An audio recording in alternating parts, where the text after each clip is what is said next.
Zaki Transfer tahun 2011.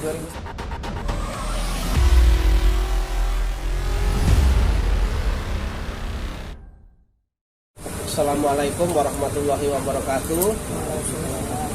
Selamat sore teman-teman. Terima kasih atas kehadirannya. Pada sore hari ini saya hari Sabtu tanggal 11 November 2023 saya diminta untuk menemani Bu Ana ya dalam konferensi pers ini.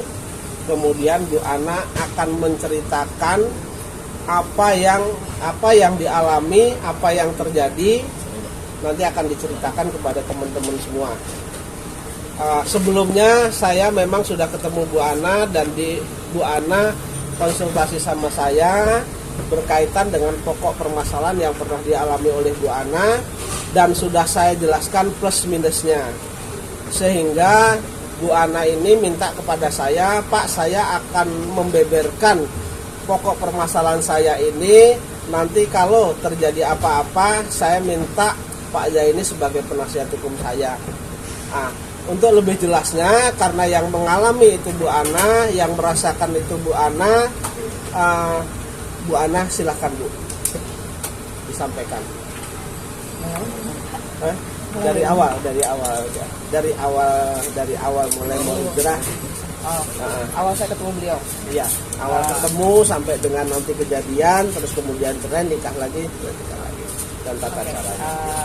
Ya baik teman-teman, saya ketemu beliau itu 2011. Enggak, siapa disebutin aja. Si A si B disebutin aja. Namanya nggak apa-apa. Iya. Ustadz YM.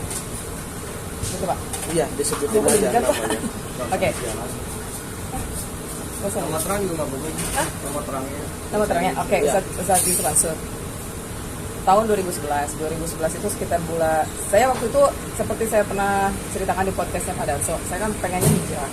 Saya selalu menyebut itu dari dunia kiri pengen ke dunia kanan. Kemudian saya ketemu beliau itu dikenalkan sama teman di Jogja. Di Jogja tahun 2011 sekitar bulan Mei atau akhir Mei atau awal Juni. Nah, waktu itu pas dikenalkan itu teman saya bilang kalau mau berburu sama beliau gitu kan, kurang lebihnya. Ya udah, itu 3 hari sebelum saya berangkat ke Singapura. Kemudian saya berangkat liburan dulu sama teman-teman. Pulang dari Singapura itu hari Minggunya, kalau nggak salah itu Kamis ya. Nah, kita tukeran telepon gitu ya Pak, boleh ya Pak? Iya. Ya, tukeran bukan telepon dulu, BBM. Iya. Tukeran BBM, kemudian terjadilah komunikasi. Disitulah saya mulai mengenal beliau mulai sering chat.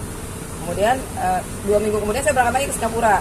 Nah, pas pulang dari Singapura yang kedua, itu saya diminta untuk nemuin beliau di Jakarta, karena kan memang berarti di Jakarta, jadi saya nggak lanjut kota saya dijemput sama, aku nggak tahu supirnya mungkin ya, supirnya. Jadi saya pulang dari Singapura, teman-teman pulang ke kota, saya dijemput beliau, kemudian saya disuruh nemuin beliau. Ya, terus di pertemuan kedua itu langsung beliau itu bermaksud untuk meminta untuk jadi karena saya ada niatan pengen hijrah, kata beliau kalau mau saya ajarin itu nggak boleh berduaan. Jadi kalau berduaan itu haram, jadi harus halal dulu. Halal itu artinya menikah gitu ya Pak. Iya. Nah, menikah. Saya waktu itu sempat nanya, kalau nikah berarti harus temuin bapak saya dong, gitu kan? Kata beliau nggak usah, kamu kan janda gitu. Oh, jadi gimana? Nah, kemudian beliau jelaskanlah menikahnya ala beliau gitu. Itu ya Pak. Iya. Ya, akhirnya hari itu pulang saya dari Singapura, terjadilah prosesi pernikahan yang saya kan nggak ngerti ya. Saya kan awam agama, orang mau hijrah nggak ngerti Islam tapi lagi pengen bener gitu loh. Jadi ya saya pikir tuh saya tahu beliau itu tokoh agama terkenal, jadi ya saya nurut aja gitu. Saya nggak tahu kalau itu benar atau salah, saya nggak ngerti.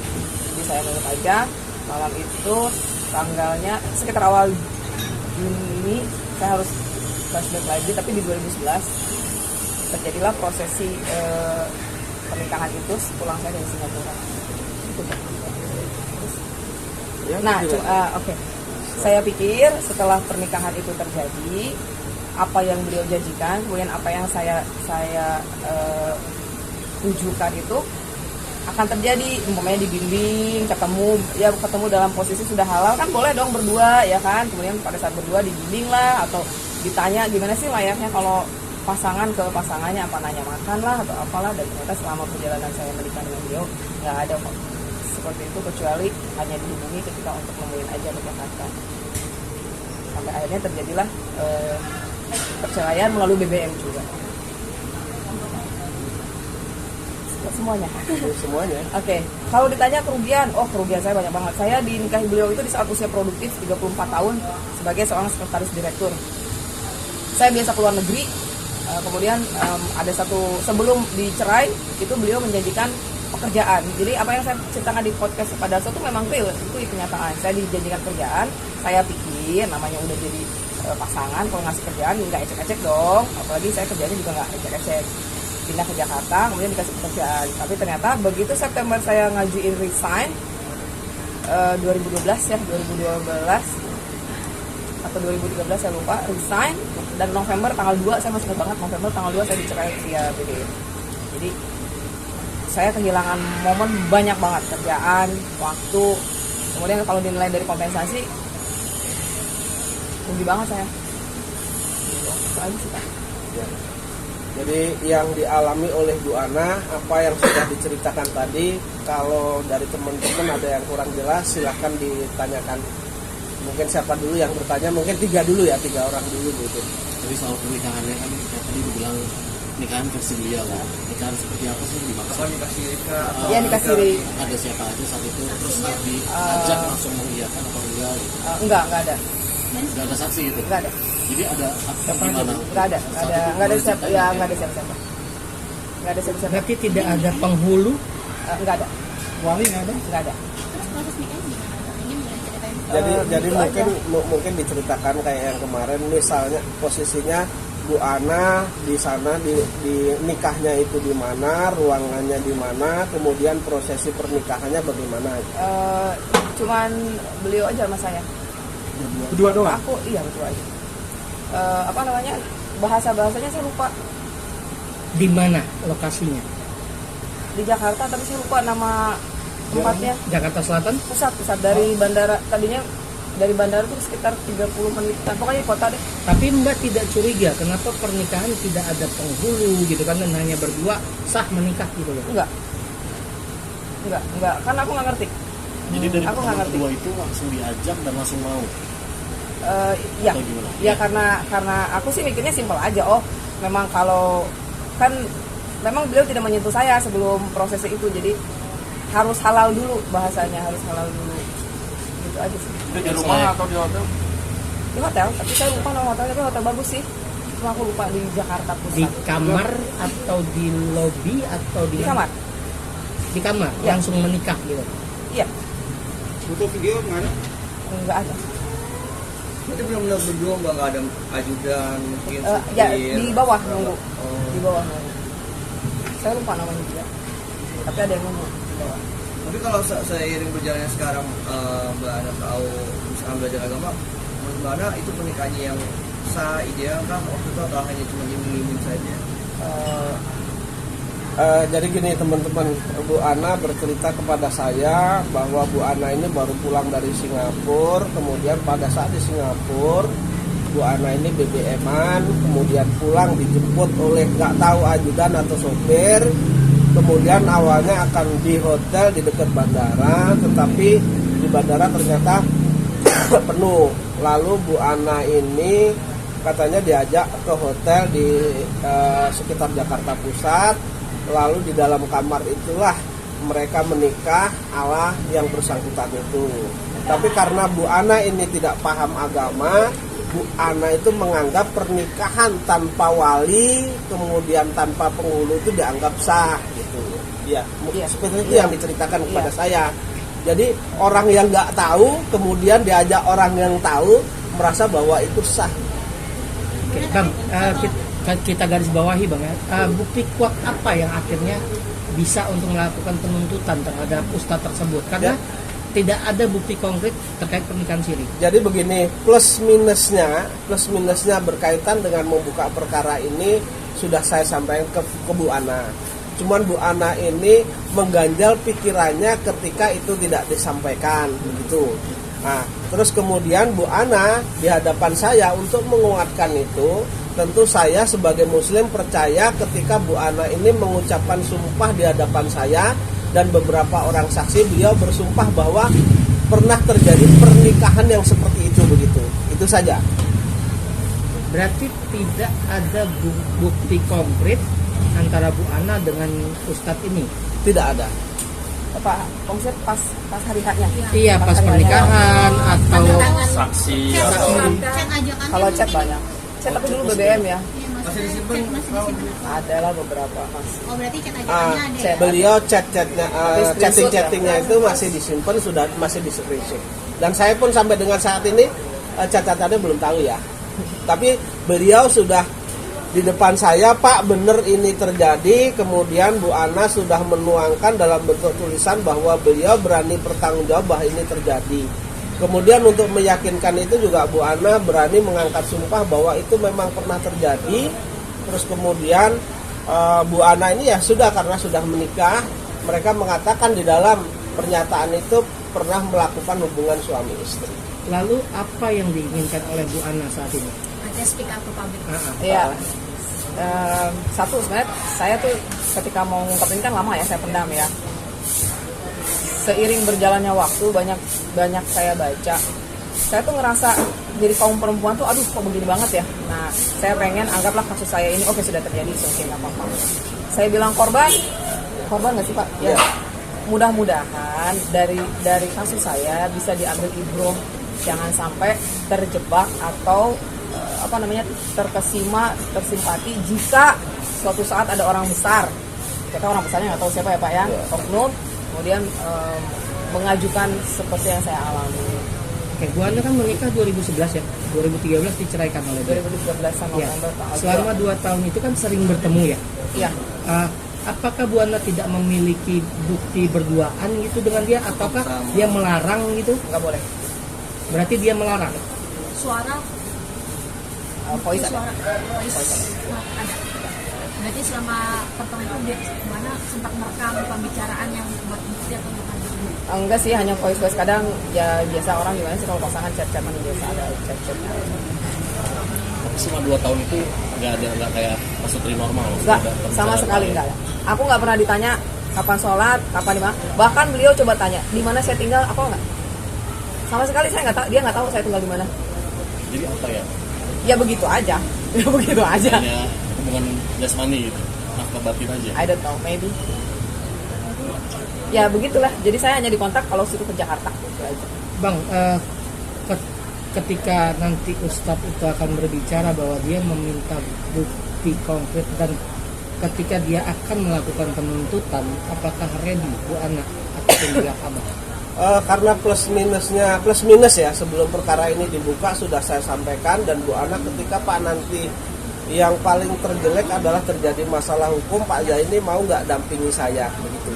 Nah kalau pengacara itu kan mereka salah atau benar kan tentu mau mendampingi Pak.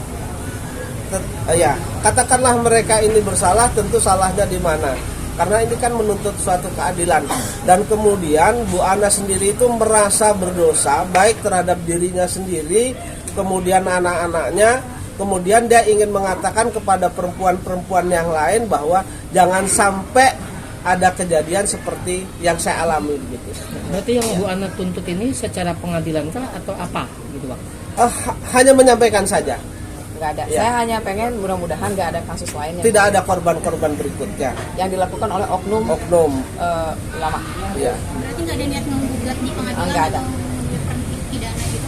Nggak ada, karena ini kalau masalah sah atau tidak menikahnya ini kan saya juga tidak bukan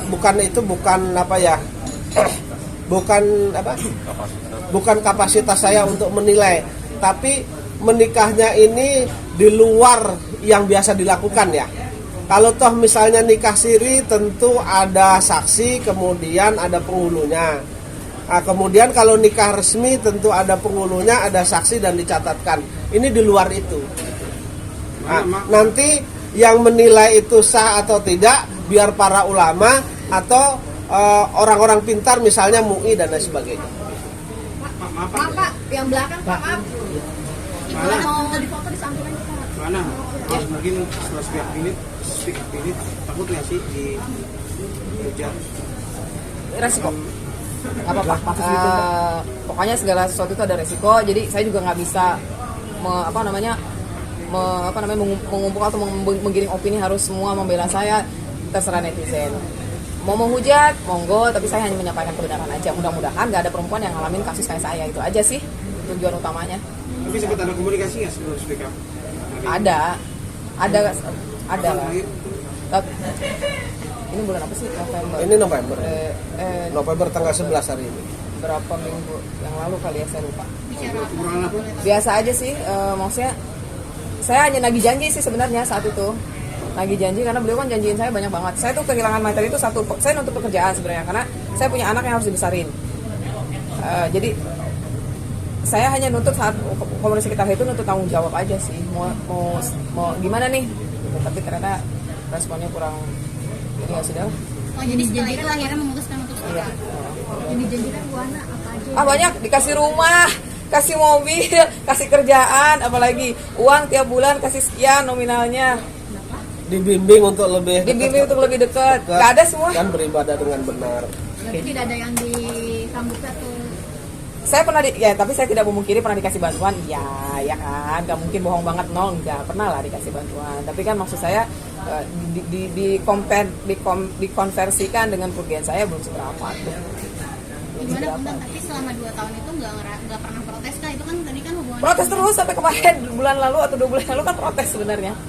Tapi 2 tahun kemarin waktu 2 masih tahun waktu masih Nah, kan, saya nggak ngerti ya ketika statusnya masih bareng itu, saya nggak berani apa-apa. Asli kayak apa Pak, kalau orang Sunda bilang ada simaknya?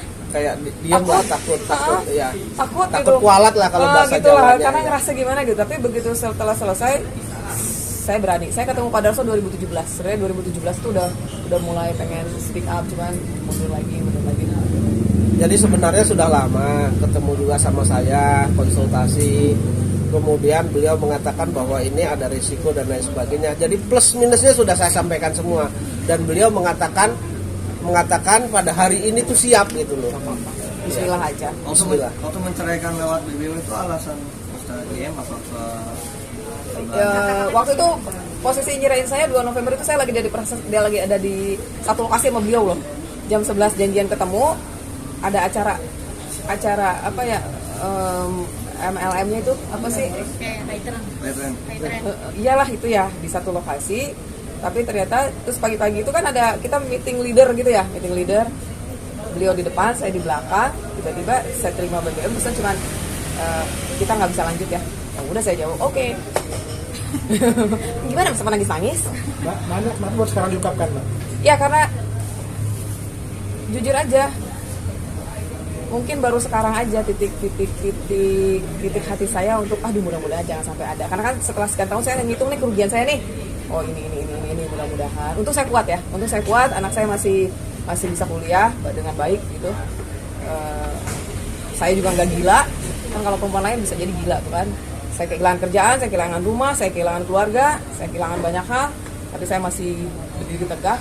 Ya mudah-mudahan nggak ada yang ngalamin kayak saya. Kalau nanti ada oknum-oknum, kayak sering baca nih kasus-kasus ulama kan nggak cuma satu ya, aku kan ngikutin nih. Ya jangan terbeli sama penampilan. Oke. Bu Ana berarti tidak ada yang tahu sama sekali ya Soal apa? pernikahan ini, selain kalian berdua atau Paling sahabat-sahabat saya aja sih. Sahabat-sahabat saya tahu lah. Dari dulu juga udah diingetin. Kok sebenarnya saya udah diingetin. Lu yakin nih kayak begini beneran? Ya orang hebat atau gitu orangnya. Gimana sih saat itu Pak? Saya orang tolol yang pengen belajar agama, kemudian dapat gurunya, kan kita bangga atau apa gitu lah. Saya Terus garis bawahi. rekomendasi itu apa kabar, Mbak? Kan tadi katanya dapat rekomendasi dari orang gitu. Dulu sama dia aja. Mana gimana? Itu nggak ada kabar lagi tuh dia di Jogja. Itu tadi teman dekat apa? Ya kebetulan kan BBM saya waktu itu lost ya. Terus sampai sekarang emang nggak pernah berhubungan lagi. Nah, waktu itu kenapa pas ketika diceraikan langsung oke gitu, nggak ada naik penjelasan kenapa? Enggak. Kan? Demi Tuhan saya nggak nanya. Demi Allah. Bukan Kenapa nggak bertemu langsung nanya kenapa kamu mau putus sama saya? Nggak minta. Bingung aja saat itu, bingung. Ini bingung ini loh. Kok begini sih? Ya udah oke aja saya jawab oke. Oke, nggak apa-apa. Kita tahu kan Mbak ketika itu Ustaz Guillem sudah punya istri. Tahu? Kenapa mungkin? Kan kata beliau juga di Islam boleh sampai 4. Oh dia ngomong gitu mbak? Iya, di Islam itu boleh lebih dari 1. Iya. Oke, Bu Ana, berarti selama 2 tahun pernikahan itu yang bersangkutan ini tidak menjalankan kewajiban suami seperti seharusnya ya? Terkait nafkah lah itu Nggak ada. nggak ada sama sekali. Setelah bercerai aku dibantu iya, tapi selama 2 tahun itu nggak ada. Aku nggak pernah dikasih uang. Hotel berapa kali aku yang bayar. Astagfirullahaladzim. Ceplos. Nggak, maksudnya artinya memang begitu keadaannya. Jadi baru setelah saya lepas, saya ada keberanian. Saya nggak ngerti apa simak sih, orang Sunda bilang ada simaan jadi takut gitu loh. Begitu lepas aku berani, mulai rewel, baru beliau kadang kalau dipaksa ngasih. Dan menurut keterangan Bu Ana yang disampaikan kepada saya itu putus nyambung. Ya, Ya. ya. Kadang hilang sekian bulan, ada 8 bulan lah, sekian bulan. Nanti tiba-tiba saya dikontak lagi. Saya nggak pernah kontak duluan. Tiba-tiba nanti, dan handphone saya nggak pernah ganti. Alhamdulillah belum pernah dikejar debt collector. Jadi handphone saya dari dulu tutup nomor itu. Jadi kadang-kadang nanti dikontak. Kisaran nominal yang pernah dia kasih sesudah bercerai berapa? Oh ya banyak macam-macam lah. Enggak, kisaran aja, kisaran. 3, 5, 10 ya banyak lah macam-macam. Paling Tergantung. Paling sering 3 juta, 5 juta. Paling kecil berapa, paling 3 besar juta. berapa? 500.000 juga pernah, Pak. Berapa kali Bu Ana? Wah, ada yang nggak inget lah. Kan kadang kalau minta atau dikasih itu kan nggak seketika dikasih. Maksudnya ada jeda gitu loh. Ya tapi dia mengirimkan bukti transfer. Nih saya udah transfer gitu. Ada. Disimpan bukti itu ya. Ada. Kan saya nggak bisa mungkirin dibantu, iya dibantu. Cuma kan kirain tuh saya diperbaiki itu betul-betul. Saya dulu gaji 5 juta loh, 5 sampai 7 juta tahun 2011. Hasilan saya segitu. 2011 ya, saya punya kantor, saya punya pembantu 2, kerjaan saya keluar negeri. Saya sekretaris direktur. Berarti secara finansial saya cukup mapan saat itu. Bu Ana, maaf nih anak yang dimaksud tadi itu anak nggak ada. Anak saya, enggak, bukan dari suami pertama. Oh berarti nggak punya. Enggak. Waktu sama Ustadz emang nggak Ustadz yang bilang nggak ada anak atau emang nggak dikasih aja? Nggak dikasih kali ya? Enggak. Saya nggak KB juga sih. Enggak Terus sih. selama pernikahan itu ada do and don'ts-nya nggak sih dari sponsor kayak jangan ngomong ke siapa-siapa? Iyalah, jelas dong. Iya dah, jangan bocor. Jangan bocor mah iya kali. Ancaman ada Chat harus dihapus. Itu aja. Ya saya hapus juga, cuma kadang-kadang kalau lagi bandel ya enggak. Kalau enggak ada bukti dong. Bu Ana, Ya. Bu Ana sekarang maunya gimana sih gitu? Aku sih maunya kalau beliau, Pengennya apa sih? aku maunya beliau gini. Maksudnya kan beliau banyak janji nih sama aku. Ayo dong dipenuhin janjinya, aku nggak akan rewel kok. Aku nggak akan beberin lebih dalam lagi ya Pak ya. Sebenarnya kalau dibeberin lebih dalam mungkin akan soak semua nih. Aku hanya, kalaupun nanti ada lagi bukan saya, walau alam ya siapa, ya kami kaum perempuan jangan diperlakukan seperti ini dong. Jangan mentang-mentang janda, terus seenak-enaknya aja. Kan janda juga punya anak yang harus dinafkahi. Itu aja sih. Harapan Bu Ana ini setelah Bu Ana ini tidak ada korban lain dan kejadian yang menimpa Bu Ana ini menjadi ibroh bagi yang perempuan-perempuan yang lain agar jangan sampai seperti Bu Ana gitu ya. Itu aja. Jangan bucin gitu. Nanti channelnya namanya itu ya. Abang, ini kan abang dampingin ya sebagai kuasa hukum berarti jadinya atau gimana? Iya. Ya kan, nanti kemungkinan ini kan udah lama dan ada kronologi gitu-gitu, ada kemungkinan untuk kalau misalnya takut ada kekhawatiran justru langsung melaporkan atas pencemaran nama baik karena sudah ada kejadian itu. Beliau sudah siap. Kan? Beliau sudah siap. Kemarin makanya saya katakan ketika konsultasi sama saya plus minusnya kan udah saya sampaikan. Yang terjelek seperti ini Bu, saya bilang gitu. Beliau sudah siap.